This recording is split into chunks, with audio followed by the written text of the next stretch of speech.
नमो नमः। मैं राम खिलाड़ी मीणा, असिस्टेंट प्रोफेसर,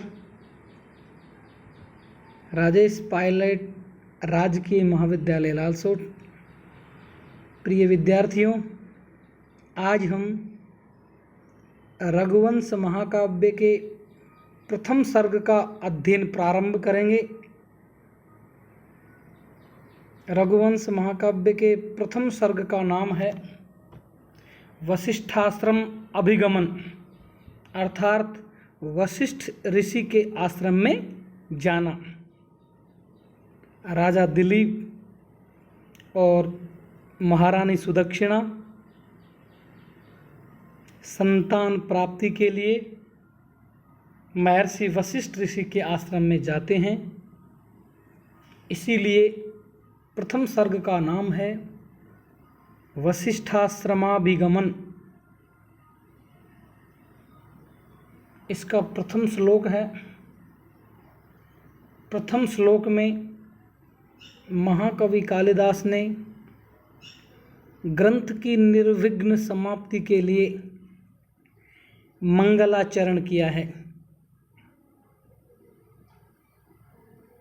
इसमें भगवान शंकर और पार्वती को प्रणाम करके मंगलाचरण किया है। वागर्थाव्यु संप्रक्तौ वागर्थ प्रतिपत्तये जगतः पितरौ वंदे पार्वती परमेश्वरौ। इसका अर्थ देखते हैं।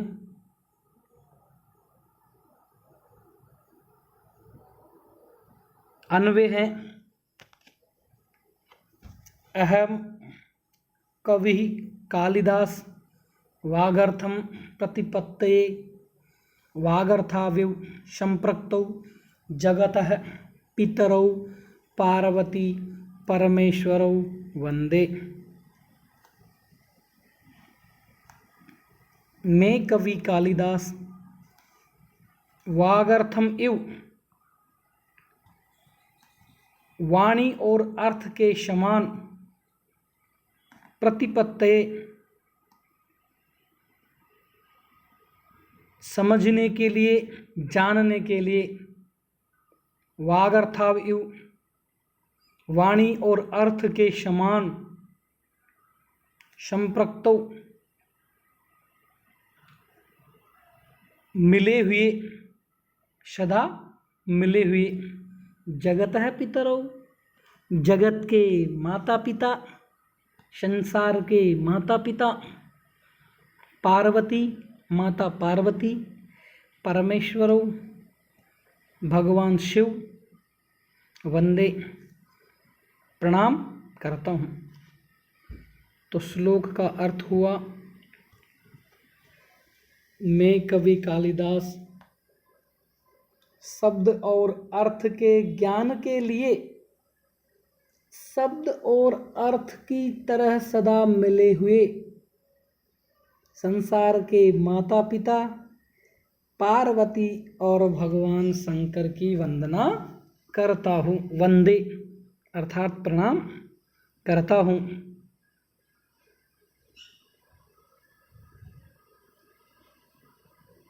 इस श्लोक में अनुष्टुप छंद है। अनुष्टुप जो छंद है उसका लक्षण इस प्रकार है। श्लोके षष्ठम गुरुर्गेयम सर्वत्र लघु पंचमम द्विचतुष्पादयोरीश्वम सप्तमम दीर्घम अन्ययो। यह संस्कृत का सबसे छोटा छंद है।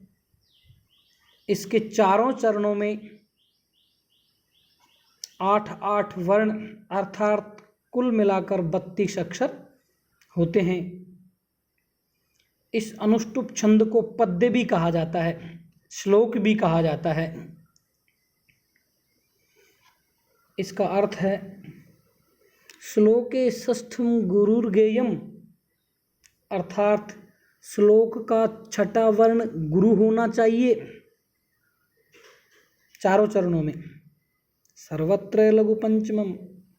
और श्लोक का पांचवां वर्ण चारों चरणों में लघु होना चाहिए, द्विचतुष्पादयोरिस्वम। और सातवां वर्ण दूसरे और चौथे पाद में ह्रस्व और प्रथम और तृतीय पाद में दीर्घ होना चाहिए, सप्तमम दीर्घम अन्ययु, अर्थात प्रथम और तृतीय पाद में दीर्घ होना चाहिए। तो हमारा जो श्लोक है उसमें भी वागर्था संप्रक्तो वागर्थ प्रतिपत्तये जगतः पितरौ वंदे पार्वती परमेश्वरौ। हमने लघु और गुरु के चिन्ह के द्वारा बताया है। उसी प्रकार हमारा नीचे जो दूसरा श्लोक है, क्व सूर्य प्रभो वंश क्व चाल्प विषयामति तितीर्षु दुस्तरम मोहाद उडुपेनास्मि सागरम, इसमें भी अनुष्टुप छंद है। रघुवंश महाकाव्य के प्रथम सर्ग के अंतिम श्लोक को छोड़कर शेष सभी श्लोकों में अनुष्टुप छंद है, अर्थात जो अंतिम श्लोक है प्रथम सर्ग का उसको छोड़कर सभी श्लोकों में अनुष्टुप छंद है। इस श्लोक में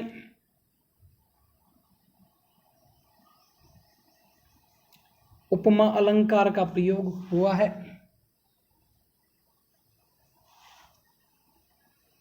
अब हम अगले श्लोक की तरफ बढ़ते हैं।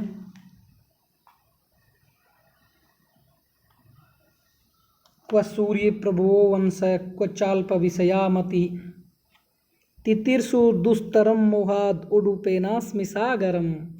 क्व सूर्य प्रभो वंश क्व चाल्प विषयामति तितीर्षु दुस्तरम मोहाद उडुपेनास्मि सागरम। इसमें महाकवि कालिदास ने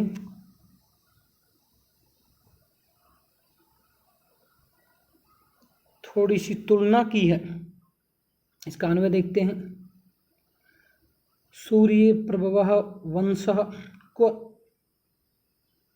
अल्प विषयाच मति क्व मोहात् दुस्तरम सागरम उडुपेन तितीर्षु अस्मि। सूर्य प्रभवः वंशः, सूर्य प्रभवः सूर्य से उत्पन्न होने वाला, वंशः कुल, वंश सूर्य से उत्पन्न होने वाला वंश को यानी कहाँ, अर्थात सूर्य से उत्पन्न होने वाला वंश कहाँ, अल्प विषया थोड़े ज्ञान वाली या थोड़े ज्ञेय अर्थ वाली, मति अर्थात बुद्धि, क्व कहाँ, मोहात अज्ञान से, दुस्तरम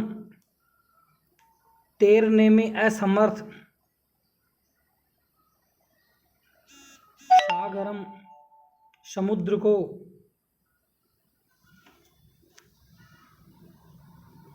उडुपेन छोटी नाव से, छोटी सी नौका से, तितीर्षु तैरने की इच्छा करने वाला, अस्मि यानी हूँ। तो इस श्लोक का अर्थ हुआ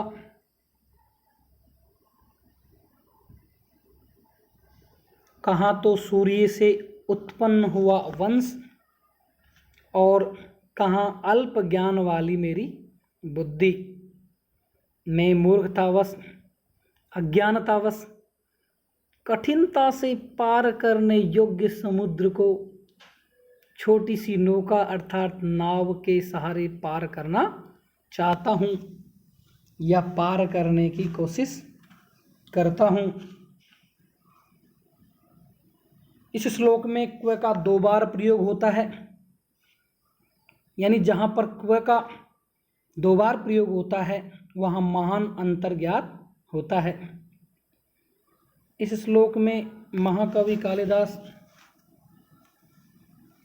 तुलना करता है कि कहाँ तो सूर्य से उत्पन्न हुआ वंश और कहाँ थोड़े ज्ञान वाली मेरी बुद्धि में मूर्खतावश अज्ञानतावश कठिनता से तैरकर पार करने योग्य छोटी नौका से महान या बड़े समुद्र को पार करना चाहता हूँ, तैरकर पार करना चाहता हूँ। इस श्लोक में निदर्शना अलंकार है और छंद है अनुष्टुप, जिसका लक्षण हमने अभी देखा था।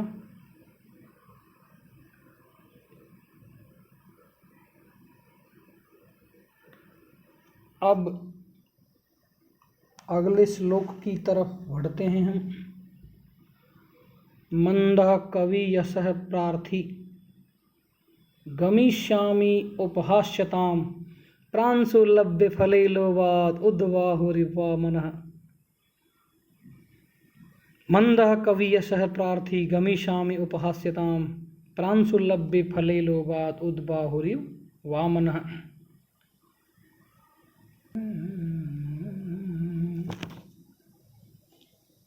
इस श्लोक का अन्वय है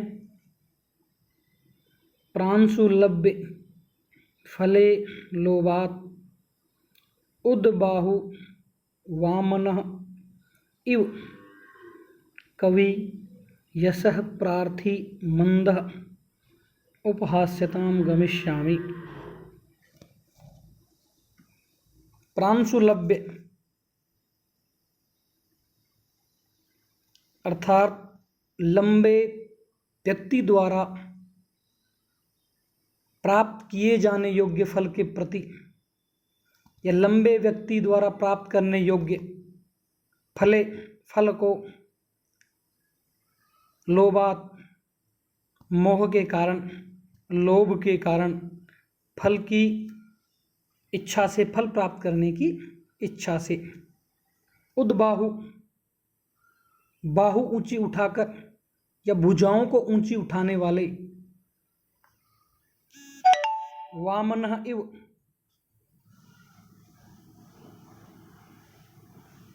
बोने की तरह, छोटे व्यक्ति की तरह, इव समान, कवि यशः प्रार्थी कवियों की प्रसिद्धि को प्राप्त करने वाला, कवि यशः प्रार्थी कवियों के प्रसिद्धि को प्राप्त करने वाला, मंद में मूर्ख, उपहास्यताम गमिष्यामि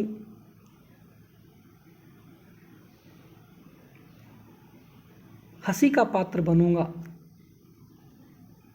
हंसी का पात्र बनूंगा।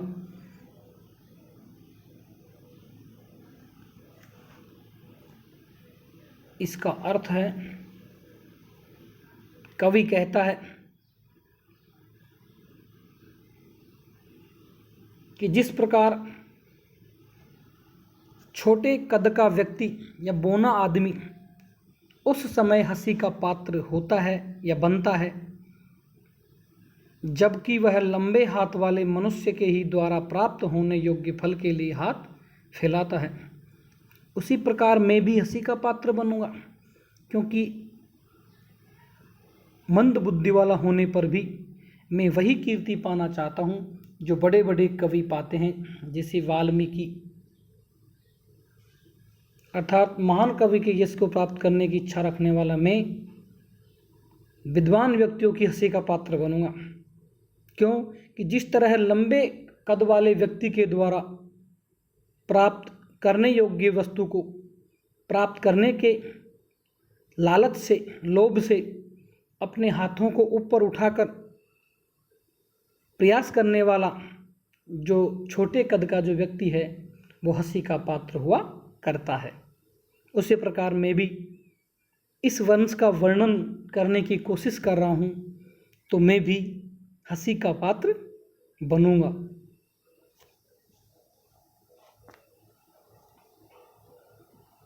इसमें महाकवि कालिदास ने रघुवंश के कवियों का, रघुवंश महाकाव्य में रघुवंश के राजाओं का वर्णन करने से पहले ये विचार उसके मन में आता है। अगला श्लोक है,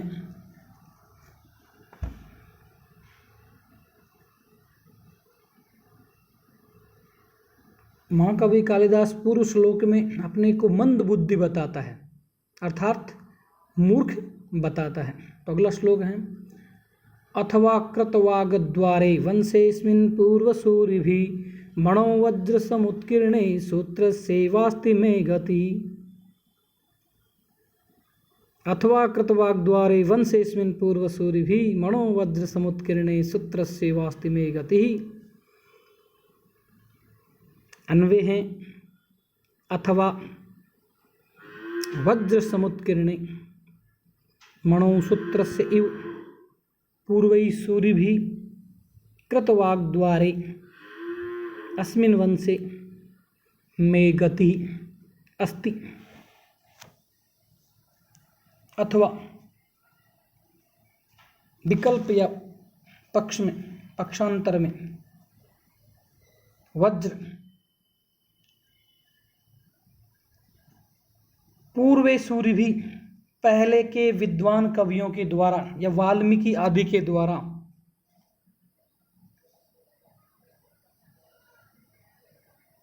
समुत्कीर्णे मणिवेदक सुई विशेष से छेद किए हुए वज्र के समान कठोर मणि में छेद करके पूर्वे सूर्य भी पहले के कवियों के द्वारा, जिनमें वाल्मीकि प्रमुख है, कृतवाग द्वारे रामायण आदि प्रबंध रूपी वाणी के प्रवेश द्वार हो जाने पर अस्मिन वंशे में गति अस्ति, इस वंश में मेरी गति है। इस वंश में अर्थात सूर्य वंश में। तो इस श्लोक का अर्थ है,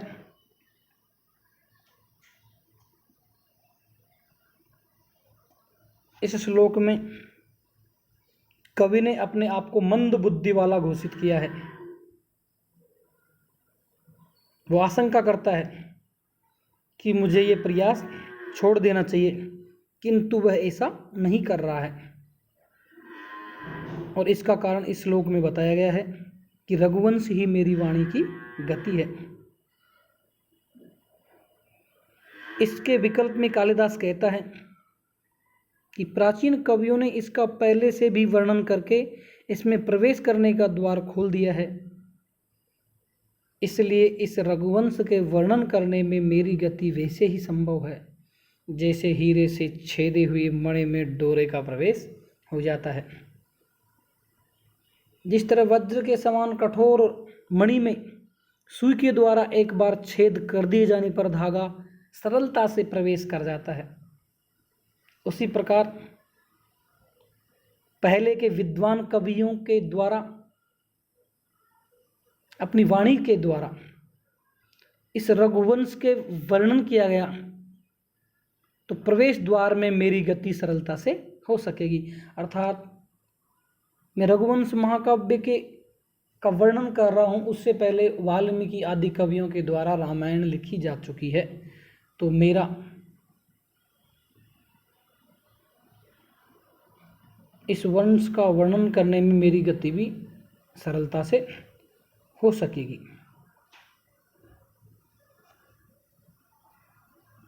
इस श्लोक में भी उपमा अलंकार है। मणो वज्र समुत्कीर्ण, इसमें उपमा अलंकार है।